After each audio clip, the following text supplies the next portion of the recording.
Olá, estudantes da segunda série. Eu sou a professora Ilana aqui do Centro de Mídias e vamos continuar aí com o nosso desenvolvimento, né? Nossa atividade 4, nós estamos desenvolvendo aí um mapa, um material de apoio ao planejamento, ao aprofundamento. Vou colocar aí o resuminho, né, de tudo que a gente está fazendo. Então, o aprofundamento é a matemática conectada, a unidade curricular é a educação financeira sustentável e o componente é a educação financeira em conexão. Lembrando aí que a gente tem 4 componentes em cada UC, em cada unidade. E essa unidade não seria diferente, ela tem 4 componentes. Mas tem alguns aprofundamentos que eu descobri que tem 5 componentes. O do professor Osmar, que está aqui comigo, tem 5, né, professor? Olá, Ilana. Olá a todos que nos acompanham. Mais uma aula aí que a gente vai falar sobre educação financeira. A gente é uma força de expressão, aqui quem fala é a professora Ilana. Sejam todos muito bem-vindos. Aí a ideia hoje é a gente trocar uma conversa aí. A professora Ilana vai conduzir esse tema, esse assunto aí, já recorrente nas aulas dela. E é verdade, Ilana, tá? Os meus componentes, os meus no plural, tem 5 atividades integradas. Exatamente, tem 5. E aqui esse também vai ter 5, mas a gente está na 4. Até o final do percurso nós vamos fazer as 5. E tanto o meu quanto o do professor Osmar, e aí na escola de vocês, ele está dividido em 3 etapas, certo? Certíssimo. Introdução, desenvolvimento e sistematização. É isso aí. Então, cada atividade aí está dividida em 3 etapas e aí a gente selecionou as aulas, aí a quantidade de aulas está no material, mas a gente está seguindo aqui conforme o nosso cronograma, certo? É verdade, Ilana, sempre ajustando aí conforme a necessidade aí das aulas, né? E adequando, e lembrando que você pode também e deve, né, Ilana, ajustar a realidade aí da sua escola, ajustar Exatamente. a realidade da sua comunidade, que a gente sabe que cada um, né, funciona de um jeito. Então a gente trabalha aqui toda essa estrutura, seguir o material, né, Ilana, o mapa. Seguir o material da secretaria. Mas você sempre tem aquela opção. Tudo que a gente faz aqui são sugestões de trabalho, é isso? Exato.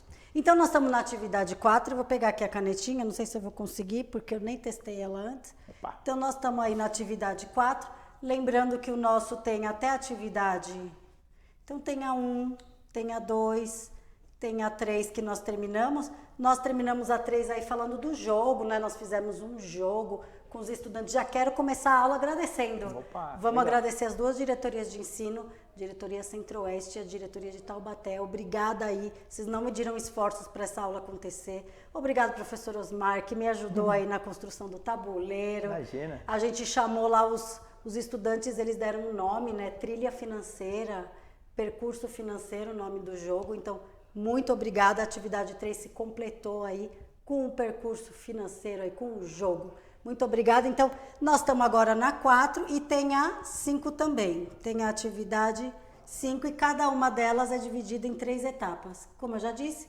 introdução, desenvolvimento e sistematização. Na atividade 1, então, tem 3 etapas. Na atividade 2, 3 etapas. Aqui a gente já foi dando ok, né? Já concluímos quase um pouquinho mais que a metade aí do caderno. Introdução, desenvolvimento e sistematização. Dando ok aqui, ó. Sim.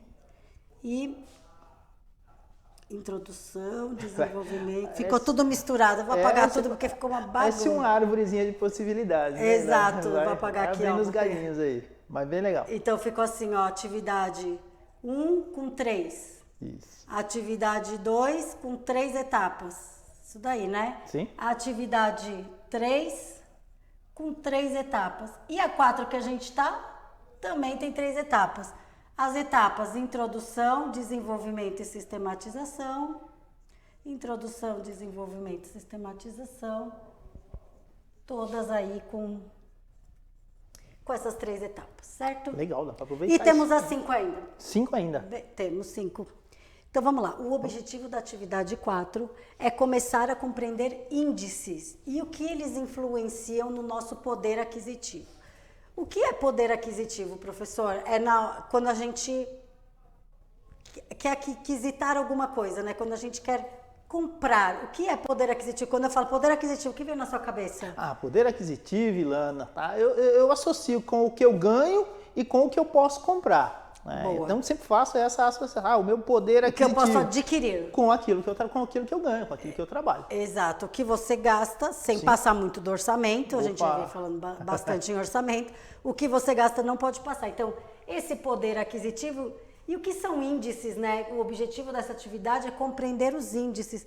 Como esses índices podem impactar aí nesse poder de compra? O que são esses índices? Então a gente vai começar a explicar e tentar entender o que são índices, o que é inflação, o que isso afeta no nosso poder de compra, como que isso vai deixar a gente mais pobre ou mais rico na hora de comprar. Ou o carrinho do supermercado, que também é um ponto de referência bem importante. O carrinho mais cheio ou mais vazio? Será que nossa barriga vai estar mais cheia ou mais vazia, né? É esse poder aí que a gente vai explicar para eles. É verdade, eu tenho um componente, o população índices, né? O próprio nome já fala, a gente fala muito de índice. E aí, professora Ilana, né? A gente trabalha alguns índices, né? Índices educacionais, socioeconômicos, mas esse aí que a professora Ilana está falando especificamente são índices econômicos muito importantes, né? Para entender essa ideia do poder de compra, inclusive, né? Bacana. Exato. Até onde a gente pode chegar, né, com essa compra, para não ficar algo desenfreado ou desequilibrado. A gente tem sempre uma sensação de que cada vez mais diminui, né? Diminui. O poder de compra. A gente não sabe se é uma pseudo-impressão, uma impressão falsa, mas parece que não, né? Parece que nosso carrinho está sempre mais vazio, né?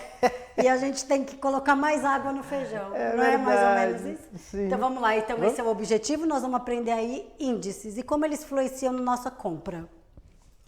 Esses índices podem impactar nosso projeto de vida? Será que esses índices eles podem impactar? Então, se eu tenho um projeto de vida aí de fazer um intercâmbio, será que esses índices eles impactam aí quanto de guardar dinheiro isso impacta no meu projeto de vida? Pode ter outros aí projetos de vida, veio esse intercâmbio na minha cabeça, mas pode ter outros e esses índices impactam sim, né? Impactam de forma direta mesmo, porque muitas coisas, acho que vocês têm plena convicção disso, né? Depende, né? Muitas importações e exportações dependem de valor do dólar, né? Então ocorre muita oscilação e esses mídias parece que não, né? A gente está no Brasil, a gente está falando de reais, mas o dólar faz toda a diferença, né? O aumento ou a diminuição dele diminui pouco, né, Ilana? Mas varia, é muito variável, mas acaba fazendo toda a diferença aqui nos índices, né?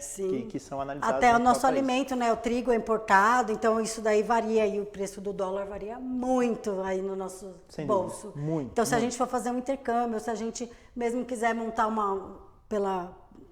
no próprio componente, né? Conexão empreendedora, se a gente quer montar um empreendimento, quanto isso impacta e muito na hora que se eu for montar alguma loja ou até o carrinho do cachorro-quente, né? O cara que vende pastel na feira, isso impacta muito em cada um dos projetos de vida de vocês aí, na hora de vocês realizarem. A economia é muito complexo, né? Algo muito grande, muito variável, né? Então você vai ter coisas tão pequenininhas que parece que não tem influência, né?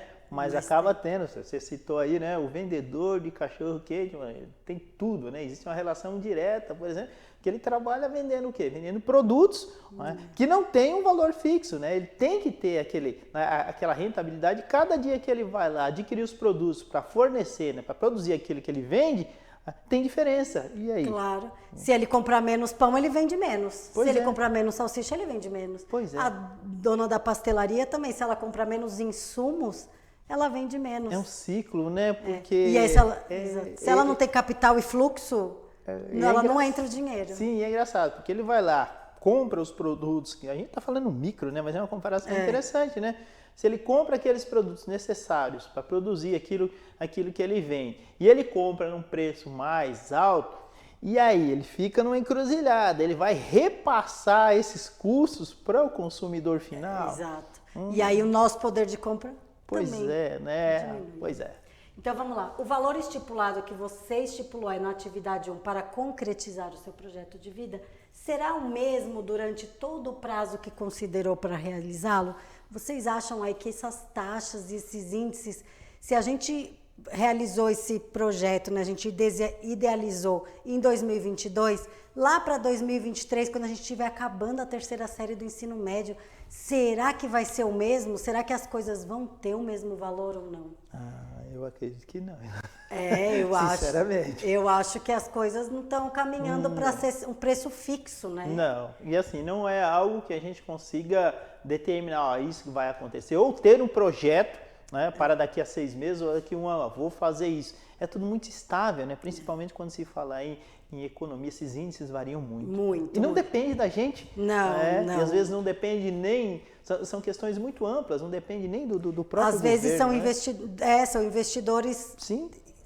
internacionais que injetam dinheiro aqui no Brasil e as coisas podem aí aumentar ou diminuir, certo? Exatamente. Para eles investirem tem que ter o quê? Algumas condições que sejam favoráveis, inclusive políticas. Exato. Vamos lá, então. As próximas aulas, elas serão dedicadas à compreensão dos índices. Não sei se todo mundo aí sabe o que é, mas é o INPC, o Índice Nacional de Preço ao Consumidor. INPC, aí não sei se vocês já ouviram falar, se vocês não ouviram aí, dá um Google neles, né? Sim. Coloca aí o que é INPC, o que ele afeta a minha vida, dá uma busca aí, seja curioso, eu falo isso para eles. Sem dúvida. Né? E o IPCA, o Índice Nacional de Preços ao Consumidor Amplo. Então, a gente tem o INPC, que só é o consumidor, e o IPCA, que é o consumidor amplo. Pelo nome da palavra, Sim. Parece que amplia, parece que tem mais no de baixo. Sim. Será? Não será? Vamos mostrar para eles mostrar. hoje.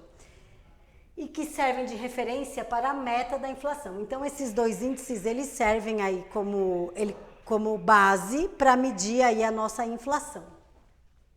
Na escola, então aí isso já consta no nosso material, seu professor já vai fazer isso, então eu estou falando com você, aluno, então se organizem em grupos para a realização das atividades de rotação por estação. E aí vocês vão fazer uma produção de um relato sobre o assunto e compartilharem o que aprenderam. Então a gente vai dividir em 4 estações, eu vou apresentar para vocês as 4 estações que constam no material, e aí dentro dessas 4 estações vocês vão se dividir, assistir o vídeo que consta lá, pede para o seu professor passar, e aí vocês vão, depois o grupo da estação 1 vai explicar para 2, 3 e 4, o grupo da estação 3 vai explicar para 2, 1 e 4, e assim sucessivamente. Podem ir lá na frente, isso também é considerado uma metodologia ativa, moderna hoje em dia, né? Falando em metodologia ativa aí, estamos utilizando bastante nas escolas. Pois é bacana, né? Esse modelo de rotação por estação permite isso, né? Troca de ideia, troca de conhecimento mesmo, Exato. Exemplificações, né? Você nunca vai ter um exemplo, nunca vai ter uma situação igual a outra, né? Mesmo porque trabalha em grupos, né? E cada um tem aquela ideia muito criativas às vezes, né? Isso é importante. E aí dividir, compartilhar com outras turmas é sempre muito, muito importante. Nem é tão moderna assim, eu falei moderna, mas não é muito moderna essa metodologia, que aqui a gente está utilizando mais agora, esses 3 últimos anos para cá, mas não é muito moderno, acho que já é bem antiga. Já tem um tempinho, né? Já Mas, tem um assim, tempinho. Eu não utilizei isso. Não, hoje se fala muito mais, né? Hoje se fala muito mais, parece que vai Exato. ficar corriqueiro aí Sim. essa metodologia. Aí. Mas é legal. É legal. Ou a gente até fazia isso até sem querer, né, Ilana? Até a gente fazia isso e nem sabia, né, o nome. A gente não sabia o nome. Pois é. Então vamos lá, a estação 1, a gente tem a cópia de um artigo que trata de índices. O nome do artigo é Inflação e está disponível aqui nesse link ou nesse QR Code. Então vocês clicam, se você também estiver assistindo o vídeo sozinho aí pelo YouTube, você clica e veja depois as suas considerações, faz um relatório, o que eu aprendi com esse vídeo, né? Cada um pode fazer a sua própria estação, faça você mesmo as 4. Bacana. E aí tá aí, então clica no QR Code ou no link. A estação 2, o que é inflação? O IBGE explica, INPC e INPCA. Essa eu vou apresentar para vocês, essa que nós vamos mostrar aqui na aula. Aí só a estação 2, nós vamos mostrar na aula.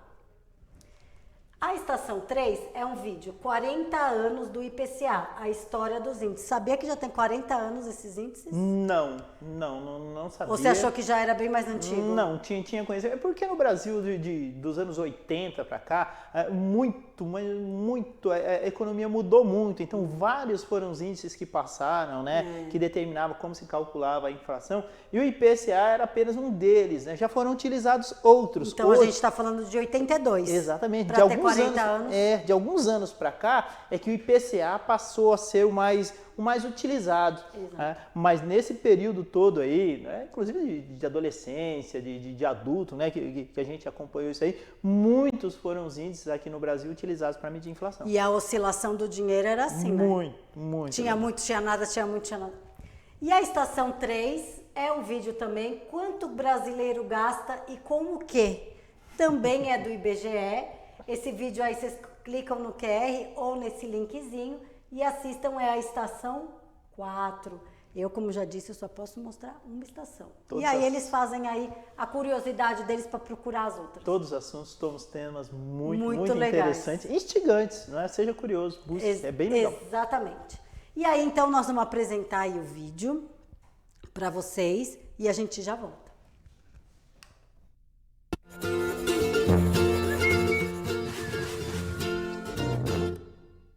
Olá, sejam bem-vindos ao IBGE Explica. Hoje saberemos o que são os índices INPC e IPCA calculados pelo IBGE.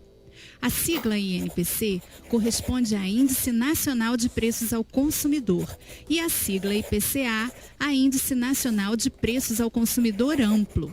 E para que servem esses índices? O propósito dos dois índices é o mesmo: medir a variação de preços de uma cesta de produtos e serviços consumida pela população. O resultado mostra se os preços aumentaram ou diminuíram de um mês para o outro. O que é, afinal, uma cesta de produtos e serviços? O IBGE faz uma pesquisa para verificar o que a população consome: arroz, feijão, passagem de ônibus, material escolar, médico, dentista, escola, patinho de borracha. E, ao mesmo tempo, o IBGE investiga quanto do rendimento familiar é gasto em cada produto. Essa pesquisa chama-se Pesquisa de Orçamentos Familiares, a POF, que tem um vídeo próprio em nosso canal. Não deixe de conferir, hein? A cesta, portanto, pode não ser aquela que você costuma consumir. Logo, a sua variação de preços pode ser maior ou menor do que a medida pelos índices. Mas, na prática, qual é mesmo a diferença entre IPCA e INPC? A diferença entre os índices está no uso do termo amplo. É que o IPCA engloba uma parcela maior da população do que o INPC. O IPCA aponta mensalmente a variação do custo de vida médio de famílias com renda mensal entre 1 e 40 salários mínimos. Já o INPC verifica a variação nas famílias com rendimento familiar médio entre 1 e 5 salários mínimos. São grupos mais sensíveis às variações de preço, pois tendem a gastar todo o seu rendimento em itens básicos como alimentação, medicamentos, transporte, etc. Por que se fala tanto em IPCA? O governo federal usa o IPCA como índice oficial de inflação do Brasil. Portanto, ele serve de referência para a meta de inflação e para as alterações nas taxas de juros. E como ele é calculado? Bem, o IBGE faz um levantamento mensal em 13 áreas urbanas do país, de uma média de aproximadamente 430 mil preços em 30 mil locais. Todos esses preços são comparados com os preços do mês anterior, resultando em um único valor que reflete a variação geral de preços ao consumidor. Que tal um exemplo? Vamos supor que você goste muito de chocolate. Goste tanto que gaste todo o seu salário nisso. No mês passado, você pagava R$3 na barra. Hoje, a mesma barra custa R$6. Você esbraveja e diz que a inflação está absurda. Sua preciosa barra de chocolate duplicou de preço. No entanto, ao ligar a TV e assistir ao telejornal, o âncora diz que o IPCA entre o mês anterior e este é de 0,10%. Você logo pensa que esse cara tá de brincadeira. Sua barra de chocolate dobrou de preço. Ela compõe toda a sua cesta. Portanto, seu índice pessoal de preços é de 100%. Como pode o âncora dizer que o IPCA é de somente 0,10%? Acontece que na cesta de compras de referência, outros produtos podem ter tido queda de preços. Além disso, os chocolates têm um peso pequeno na cesta de compras da população quando comparado, por exemplo, à carne, à mensalidade escolar e ao transporte. Esses itens, sim, têm um impacto grande no índice. Um exemplo mais real seria uma família que não consome carne vermelha e não tem filhos em idade escolar. Nessa família, com certeza, há um índice de preços diferente do oficial. Quer saber o que tudo isso tem a ver com seu bolso, né? Sendo o IPCA o índice oficial da inflação, podemos dizer que se a variação do seu salário de um ano para o outro é menor do que o IPCA, você perde poder de compra, pois os preços sobem mais do que o seu poder aquisitivo. Se a inflação e o seu salário têm a mesma variação, seu poder de compra se mantém. Agora, se você recebe aquela promoção no trabalho e o aumento do seu salário fica muito acima do IPCA, parabéns, seu poder de compra aumentou. O IBGE produz e divulga o IPCA sistematicamente desde 1980. E de lá para cá, muita coisa interessante aconteceu. Por exemplo, no período de 1980 a 1994, anos de implantação do Plano Real, o índice acumulado foi de 13 trilhões, 342 bilhões, 346 milhões, 717.671,70%. Isso significa que se você fosse comprar uma coxinha por um dinheiro em 1980, em 1994 você pagaria por ela esse valor gigante aí, ó, em dinheiros. No mês de março de 1990 foi registrada a maior variação mensal, 82,39%. Já o menor índice foi em agosto de 1998, menos 0,51%. Gostou do vídeo? Então curta e compartilhe. Não deixe também de assinar nosso canal e nos ajudar a disseminar informação pelo país. Até a próxima!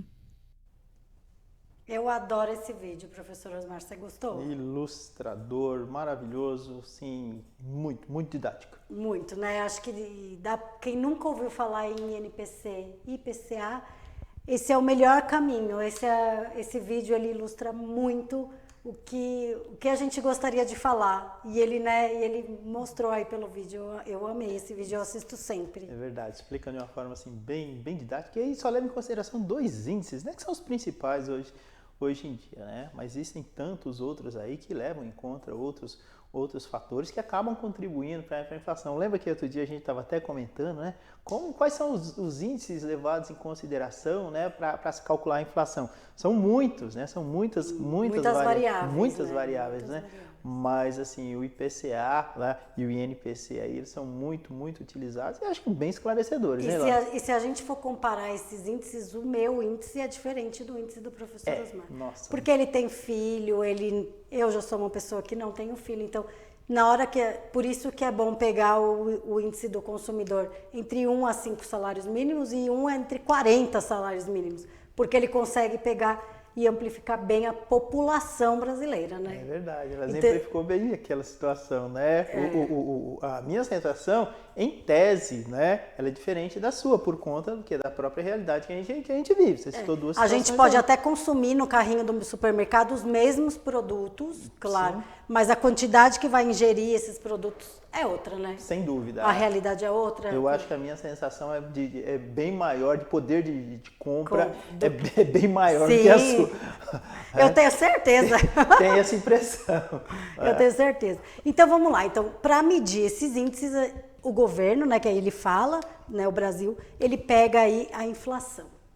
Então, a gente consegue saber o quanto que a gente gasta com quanto a gente ganha de 1 a 5 salários mínimos. Eu estou nessa faixa de 1 a 5 salários mínimos e quanto eu posso gastar. Então, esse poder aí é a inflação. Eu vou colocar aqui e a gente vai escrever aqui para vocês. Então, o que é inflação? Será que todo mundo sabe?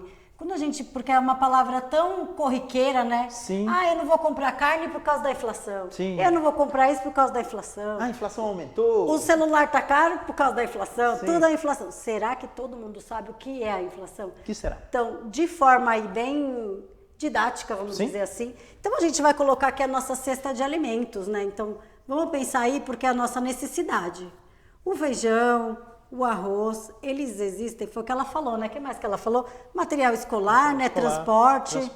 Material escolar, transporte. Saúde, gasto com saúde. Com saúde, com remédio, né? Sim. Então, eu que tô me colocando, então, a gente já explicou que era a classe social, entre 1 a 5 salários mínimos,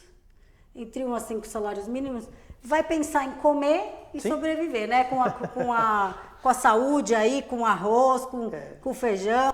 E o transporte, né? Sim. Também, se não tem transporte, não tem como trabalhar. Então aí tem o transporte. E esse poder aí, isso daqui, se tem um aumento, se isso aqui aumenta, o que acontece aqui? Olha lá, o que vai acontecer? O meu poder de compra vai diminuir. Então, diminuir. se isso aumenta, o poder, vamos até usar, né, o aquisitivo, que ele usa aí no material. Sim. O poder aquisitivo diminui. Que é a capacidade de adquirir esses produtos, adquirir ou comprar, né, esses bens ou produtos, né, Ilana? Aquisição. Aquisitivo. O poder aquisitivo. Ok. O que acontece? Ele diminui. Então, se tem um aumento muito elevado desses preços, e por que esses preços aumentam? Poucas pessoas investem no Brasil, ou se a economia ela fica oscilando, né? Sim. E aí, se tem aí uma queda muito brusca, aí a gente escuta aí bastante falar. Fatores externos, ou tem, em outros países, né? Tem furacão, coisas da natureza. Tudo afeta aqui a inflação. Então, se a gente ouvir aí, a inflação está desordenada. Produção de petróleo no mundo, né? Isso afeta diretamente toda essa questão aí dos índices, né? Porque hoje em dia a gente vive uma situação dessa, né? Por exemplo. Sim. Né? E a gente vê que, não é aumentar o preço do combustível, só aumentou o preço do combustível. É um ciclo vicioso, terrível, né? Porque aumenta tudo, né? Aumenta tudo. E outra coisa que eu queria falar, para terminar aí, quem determina o preço? Como que é determinado esse preço? Que lei que a gente usa bastante aí economicamente falando sobre a variação de preços aí de mercado para mercado? Tem diferença? Tem sim. Tem diferença. Tem diferença de produto para produto, né? Se eu quero uma coisa mais cara, eu vou no mercado mais famosinho. Sim. Se eu quero uma coisa mais popular, eu vou naquele lá que tem em toda a esquina, né? Sim, verdade. Eu moro na capital, então eu tô falando aí da minha realidade. Então, essa variação de preço é a lei da oferta e da procura, certo? Verdade. É a lei da oferta e da procura. Então, é quem procura e quem compra, né? Compra. Então, vamos lá. Eu vou apagar esse. Eu poderia pôr uma em branco, mas eu não estou muito abusada hoje. Então, a gente tem aqui a oferta e a demanda. E que vai gerar tantas outras coisas, inclusive o aumento da taxa de juros, né? Ilana? Exato. Nossa. Essa demanda aqui é o produto ofertado, né? Sim. É o produto ofertado. Se a oferta aumenta, Sim. A demanda é boa e o preço diminui. Sem dúvida. Certo? Graficamente é isso. Isso. E se for ao contrário? A oferta diminui. A oferta diminui, a demanda aumenta. Exato. Demanda, no caso, aí seria a procura, né? É a procura. Peraí que eu já vou trocar aqui, ó. A procura, tá? Legal. Eu vou arrumar ali. A procura não é o produto, não, é a procura. Sim. Se a procura diminui... O preço, adivinha? O preço aumenta, é óbvio, né? Não tem... É que o preço... E aí entra uma outra palavrinha, né? Chamado risco de desabastecimento. Exato. É muito, né? Estou ouvindo muito isso aí nos últimos dias, e né? Aqui o preço por conta de certos aumentos. Mas tem tudo a ver mesmo, né? Essa ideia, esse conceito aí de oferta e demanda. Muito comum em certos produtos, né? Muito comum. Eu até convido eles a pesquisar o que oferta demais e cai e o que a demanda... Queria que eles fizessem esse questionamento, essa reflexão. Muito legal, muito bom, por sinal. Aí tem um agora com vocês, como eu sempre deixo, então tá aí, eu vou ler, né? O IPCA é medido pelo IBGE entre os dias 1 a 30 de cada mês. É considerado um dos mais importantes índices que medem a inflação do país. A sigla IPCA corresponde a Índice de Papéis Comércio e Ativo, Índice de Preços e Ativos, Índice de Preço ao Consumidor Amplo. Vou deixar essa com vocês aí. Bacana. Esse agora é com vocês. O mural da professora, o que são índices, nós falamos aí bastante. E o que veremos aí, o INPC e o IPCA. Tá aí. Legal. Professor Osmar, muito obrigada pela sua companhia. Obrigada a todos vocês aí que nos acompanham. Eu agradeço, Ilana. Valeu, obrigado. Até a próxima. Beijo, produção. Beijo, Nai.